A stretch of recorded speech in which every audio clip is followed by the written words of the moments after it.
So sweet, Dominique. Thank you. Is it because I'm a good drawer? Because of my drawing? And because of your lovely comment, I'm going to share another beautiful masterpiece with you today. And I'm going to show you how to install a money button into your subconscious mind. Because if you're anything like me, you love your pumpkin spice lattes, but something weird happens when you go up to the register. You go to hand over your card, and then suddenly you think about the possibility of your apartment building collapsing and you losing all your worldly possessions. Or all of a sudden the parents disappear from the country of Nigeria, your origins, and then there are a bunch of Nigerian orphans left that you have to adopt. What if BBLs come back? What if you chip your tooth and you need veneers? All of these thoughts come crashing in. And suddenly you're hit with pumpkin spice panic. And then, of course, your booty cheeks clench. Not to worry, because you're just going to take a deep breath in and you're going to press your subconscious money button. To install this, you're going to think of a time when you felt super abundant, relaxed, rich, and you're going to bring those emotions up.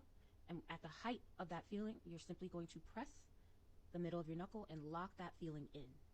Now, I recommend that you do this after a financial self-hypnosis session. You should listen to one of the audios and Sleep Your Way to 100K. The link is in my bio. They're supercharged and designed specifically for this to make you feel the richest you've ever felt.